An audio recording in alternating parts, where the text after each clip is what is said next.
General Milligan. He was a retired 3-star Marine Corps general, Right. but it's a nonprofit, and their role is to support veterans groups and veterans throughout the state, and they came down and gave us a little recognition, a little pat on the back, and we appreciate that, and some money to actually help some of the homeless veterans with, so Exactly. that's even better yet. That's what And we're all Washington about. Sanchez, who's originally from this area, I guess, Right. came down, and it was good to see those folks. So anyway, good things are happening, and veterans pull together, more better things will happen. This is, again, I told Washington and some of the other people, this is an unusual community because a lot of good things happen here, and a lot of people do work together, and I think if we cooperate with each other, we can accomplish some great things. Amen. And now, certainly not anybody else, I know Don doesn't have anything. He's doodling down there, so we'll let Don doodle. Gary, you got any announcements we need to make from our office? Anything going on special besides the fundraisers? Just that, in September, Hank, we're planning on having a little bit longer hours, so the folks at work or the folks that are in school could have a chance to come to our office and get helped out if they need to. Yeah, probably in September we'll be going, at least 1 or 2 days a week we'll be open later, maybe to 7 or 8 o'clock, so folks can come in there. We're contemplating some weekend time as well, so, at least for the office. We already work weekends, it's just having the office open, so. All right, well, Ray Siemens here. Ray is, as you know, it's always an issue with the school system and looking for additional funding. And Ray is sort of one of the folks spearheading that. He and I have had lots and lots of conversations about that, most of them friendly, not all, but most of them friendly. And again, most of us, what I hear around the county is most folks want to support it. The issue is not whether or not children in the school system deserves more money, it's the people handling the money, which is the school board and administration. So, Ray, I'm not going to, I'm still there, but I know a lot of folks out there need to understand what this is all about and what your purpose is and how the money is going to be raised and more importantly, how it's going to be spent and what safeguards we have. So you got the mic, Val. All right. Get it closer. Okay. If you need to. Close up. Oh, okay. That's neat. All right. Well, Hank, first of all, thanks for having me on the show this morning. I'm Ray Seaman with the Yes for Marion Schools campaign, and we're working to pass this school funding referendum that's going to be on everyone's ballot in November. We started putting this referendum together actually around a year and a half ago after the school district was forced to lay off around 161 first-year teachers and teacher aides. We realized then that obviously, and we've known for a long time that the school district has really lacked the resources to deliver quality programs that we need. And also, of course, what happened last year is art and music and school libraries and media centers, along with physical education, were all cut in half at all of our elementary schools. And a lot of those teachers are unfortunately now sharing schools. They have more than one school. They're 9 weeks at one school, 9 weeks at another school. So in partnership, working with all 5 school board members as well as Superintendent Tommen, but also with community organizations like the League of Women Voters and the NAACP and the Education Task Force. We had representatives from the Children's Alliance and the CEP at several of our meetings, and we put together a 1 mil school funding referendum that's going to be on the ballot in November. So that measure passed both the school board and the county commission unanimously. So now we're sort of in the process of actually going out and talking about this to voters and getting folks to pass it. One of the components of the referendum, in fact, it's the last clause in the referendum that people will see on that November ballot, is the creation, or I should say the authorization, of an independent Citizens Financial Oversight Committee. And obviously those members would be appointed by the school board, and it's their job essentially to report to the public on a regular basis. Here's what you're getting for your 1 mil. Literally, how much was spent on art, how much was spent on music, how much was spent on PE and all those other programs, so that the public knows on a regular basis, on probably an annual basis, here's where your dollars are going. I think the other thing, just sort of discussing more on the accountability side here, is that the school district is required by law to be audited on an annual basis. They're audited both their own internal auditor, but also externally as well by an outside firm. And every time that's happened, not only has there not really been any sort of funny business found, the school district's finance department, who I've worked with on a number of occasions, is regularly received an award for transparency and doing a good job of keeping the books. I've sat down for many hours on end with poor Teresa Vostanellis, who's the head of the finance department, and I've worked with her team on a number of occasions as we've put this referendum together, and even before the referendum was even out there working on just school funding issues. And you'll have a hard time finding people with more integrity and people who work as hard as they do on a regular basis, not only to put the budget together, but to keep it in balance and to keep things in good order. I think one of the other things to keep in mind as well is that the school board, and I think we all have had issues with the school board and at one form or another over the years. There is sort of one clear pattern, sort of amid sort of all the drama that takes place sort of on in the newspaper, which is that every chance the school board gets, they try and there's always been this push to whatever extra pennies we get, we want to make sure that we're leveraging those resources so that we're not having to lay people off, so that we're not having to cut programs, that these are items of last resort. And really, to the school district's credit, and that's not lightly given by me, the fact of the matter is that it took them 6 years before they actually had to lay anybody off. Basically, they used an assortment of tactics, from drawing down their fund balance to cutting quote-unquote unneeded programs or non-essential programs, using hiring freezes. But they could only do that for so long. And also, of course, using Recovery Act dollars that were there for around 2 or 3 years. So at the end of the day, and I think that this current actually debate that we're having right now in art and music has actually been very instructive to the public on a couple of fronts. So for those who are not familiar, the school district is debating right now whether or not to restore art and music at the elementary schools this year. Basically, there's been a proposal by one of the school board members to use the tail end of the fund balance, what's left of the fund balance, to basically restore those positions that were cut last year.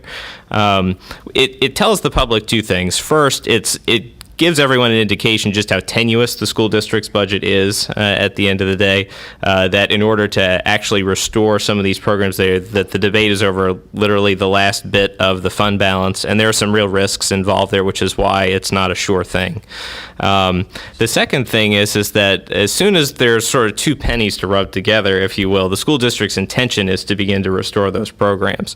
The one thing that's prevented them from doing these things over the years has been lack of resources. And that's one of the big reasons why we've got the school funding referendum and why we're working to pass it. So if there's any questions in terms of the different components in the referendum, I'm more than happy to talk about that or continue the conversation on some of the accountability pieces. Yeah, well, when you got time, and you have a phone call? No, I can't hear you. You need to pull it microphone. Well, we have some time, so I would like to get into, is this a referendum that will be for 1 year, 2 years, That's 3 my years, question. 4 How years, long? 5? Okay. And you and I had many conversations about accountability, and and I never questioned quite frankly, I never questioned the finance people. My question is, the school board itself. Because of some concerns I have about some of the people up there, and I'm not going to hide it. I'm not a fan, and you're giving more money to folks who, some of us have concerns about how they're going to handle that additional dollars. So the length of the referendum, how long does this last? How much money is it going to generate?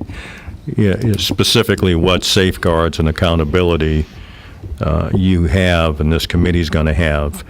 And are there other members on that committee that won't be appointed by school board members? In other words, at-large type people? Okay. If you guys have some questions or anybody wants to call in, go right ahead. But if you got to jump in, it's a big issue.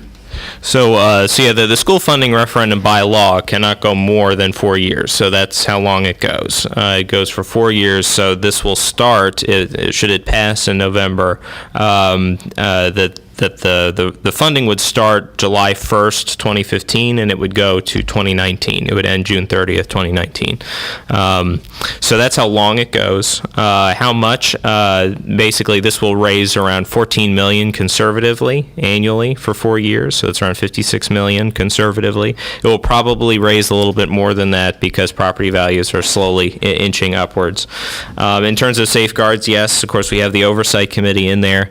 In terms of who will be on that, we're sort of looking at Alachua County and Pinellas County, which are two counties that have passed very similar referenda and have included these oversight committees as part of their measures, and they've worked out very well for both of those districts.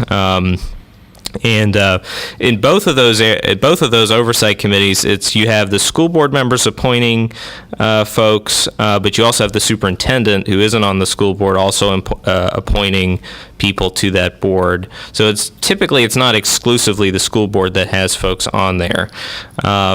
In Alachua, which probably would not happen here, and of course, Alachua is just such a different world from where we are politically and everywhere else. But in Alachua County, the teachers union actually appoints two members to the oversight committee. That probably will not happen here. But at the same time, it just goes to show you that the people on that oversight committee can actually come from different sources. One of the debates that we'll have after pretty much on November 5th, the day after the election, should this pass, is what does the oversight committee look like? How is it going to be structured, and who's going to be on it? And that's a debate we're very much prepared for, and we've been preparing for the last few months, sort of ready to present the school board with sort of an outline of a plan for how we'd like to see this structured. I will also say that in putting together the actual referendum, the school board, despite very different personalities and points of view, that's kind of an understatement, they were very responsive to us. They listened to what we had to say, and they kept pretty much all the language that we originally gave them with some minor tweaks. So they have, to their credit, actually listened to what we've had to say on this front. So I think that answers those questions. Well, if you could kind of a little bit more, and we don't have a lot of time, a little bit more detail on the accountability,